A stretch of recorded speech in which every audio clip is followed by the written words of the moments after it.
नमस्ते दोस्तों, हम देख रहे हैं हाउ टू बी हैप्पी। मतलब क्या कि हमें खुश कैसे रहना है। जो भी होने वाला है जिंदगी में वो तो होते ही रहेगा, वो होने ही वाला है, उसे हम टाल नहीं सकते। फिर भी हमारे हाथ में एक ही चीज है कि हर हाल में, हर स्थिति में हम खुश रहे। उसके लिए हमने देखी 4 चीजें जो हमें करनी है। उसके बाद हम देख रहे हैं 4 चीजें जो हमें छोड़नी है। उसमें से पहली चीज हमने देखी कि नफरत हमें छोड़नी है। अभी उससे ही इम्पोर्टेंट, उतनी ही इम्पोर्टेंट दूसरी चीज है जो हमें छोड़ना है। उसे कहते हैं अस्वस्थता, यानी रेस्टलेसनेस। देखिए, हमारा जो भी लाइफ है उसमें हम जो भी काम करते हैं वो हमारा बहुत महत्व का रहता है।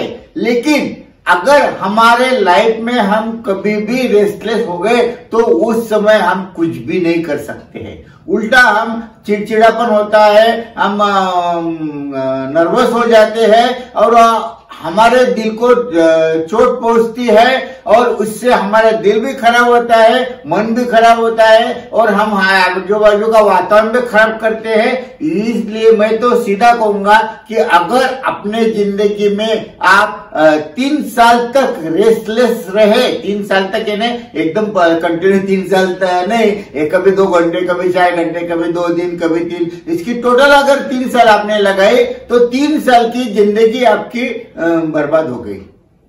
मतलब क्या, ये 3 साल हम जीते ही नहीं है। ये 3 साल हमारा हम पर कोई तो भी कब्जा कर लेता है, जिसके कारण हम हमारी जिंदगी जी नहीं सकते। इसीलिए मैं कहता हूं कि ये रेस्टलेसनेस छोड़ना चाहिए। अभी ये रेस्टलेसनेस क्यों आता है? बहुत बार आता है, हमें गुस्सा आता है, हमारे मन के खराब होता बातें, मन के विरुद्ध कुछ बातें होते हैं, हमारा मन खराब होता है, हम डिस्टर्ब होते हैं, हमें जो चाहिए वो नहीं मिलता है, हमें जो चाहिए वो मिलता भी है तो उसमें बहुत देर लगती है। हम किसी का इंतजार करते हैं, हम किसी चीज की या किसी घटना की उम्मीद करते हैं कि वो अभी होगी, अभी होगी, अभी होगी, वो होती नहीं, तो हम रेस्टलेस होते हैं। ऐसी सभी परिस्थिति में हम रेस्टलेस होते हैं। तो इस रेस्टलेस के अवॉइड करने के लिए, इसे टालने के लिए क्या करना चाहिए? सबसे पहली बात कि हमें कुछ तो भी बहुत सारे ऐसे काम चाहिए कि हमें रेस्टलेस होने के लिए समय ही नहीं मिलना चाहिए। फिर मैं जो आगे आपको 16 बातें बोलने वाला हूं, वो 16 की 16 बातें अगर आपके ख्याल में आ गई और आपने उस पर इम्प्लीमेंट किया तो आप जिंदगी में रेस्टलेस होगे ही नहीं। क्योंकि रेस्टलेस होने से कुछ भी मिलता नहीं, उल्टे हमारी जिंदगी कम हो जाती है। इसीलिए रेस्टलेस न होना चाहिए, ऐसा हमने प्रयत्न करना चाहिए।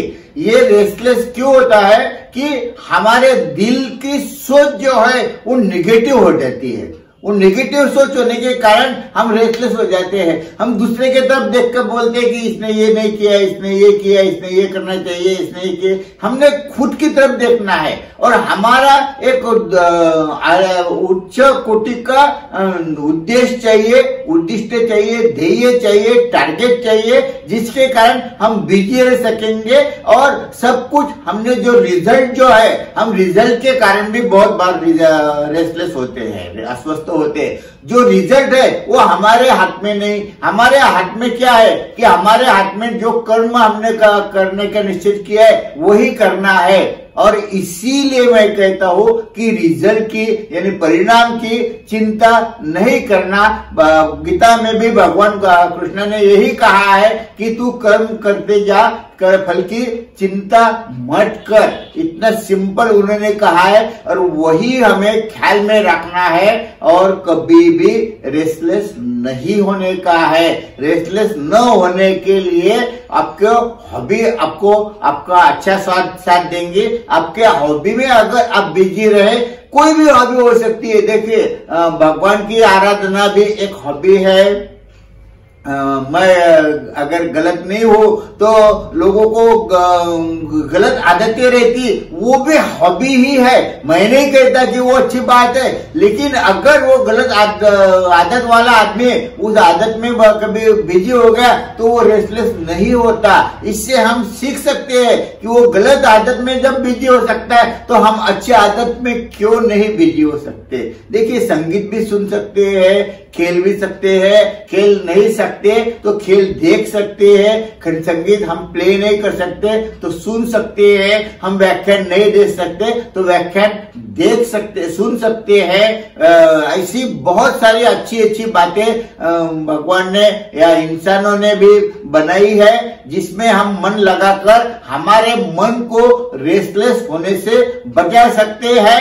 बहुत सारी बातें हैं। और मैं तो कहता हूं कि किसी भी ऐसी चीज से मन लगाने से अच्छा है कि जो चीज हमें मालूम है कि वो जिंदगी में प्राप्त नहीं होगी, उसकी आराधना कीजिए। उससे क्या होगा? देखिए, समझो आपने ऐसे मन में आराधना की कि मुझे 1 लाख रुपए चाहिए या 50 लाख रुपए चाहिए, तो वो मिल सकते हैं। उसके बाद आप क्या करेंगे? तो मैं तो ऐसा आपको कहूंगा कि ऐसी चीज की तमन्ना कीजिए कि जो आपको भी मालूम है, सबको मालूम है कि वो आपको मिलेगी नहीं, और उसे जिंदगी का टारगेट आपने रखा तो हम एक तो टारगेट खत्म होने के सवाल ही आता नहीं क्योंकि वो पूरा होने वाला नहीं, तो उसके बाद क्या ये सवाल भी आएगा नहीं, और हमारा दिल, हमारा मन उस कार्य में लगने के कारण, उसमें हम बिजी रहने के कारण हम अस्वस्थ भी नहीं होंगे। और ऐसा एक टारगेट जो है वो है भगवान की भक्ति। हमें भगवान दिखना चाहिए, ऐसी इच्छा कर कर हमने कितने जन्मों भी प्रयत्न किया तो भी हमें भगवान तो मिलेंगे नहीं, और मिल गए तो फिर क्या पूछना। इसीलिए मैं कहता हूं कि अगर आप भगवान की भक्ति या और कुछ बहुत सारे ये है क्षेत्र है कि जिसकी आप तमन्ना करके अपना जीवन व्यतीत कर सकते हैं, ऐसा आपने किया। देखिए, हमारे पास अगर कुछ काम नहीं रहा तो भी हम रेस्टलेस होते हैं। मतलब क्या, हमें सदा बिजी रहना चाहिए। रेस्टलेस छोड़ने के लिए, वो अस्वस्थता टालने के लिए सबसे बड़ा उपाय क्या है कि हमने बिजी रहना चाहिए। हम बिजी रहे तो हम अस्वस्थ नहीं हो सकते। भले ही वो कोई भी काम में भले हम बिजी रहे, लेकिन हम बिजी रहकर ही रेस्टलेस अस्वस्थता को दूर कर सकते हैं, और रेस्टलेस को दूर करते ही हम खुश हो जाएंगे। रेस्टलेस के साथ हम खुश नहीं रह सकते। धन्यवाद। अभी इसके पहले जो भी मैंने वीडियो दिए थे उसकी सबकी लिंक इसी वीडियो के डिस्क्रिप्शन में दिए, वो भी जरूर देखिए। धन्यवाद।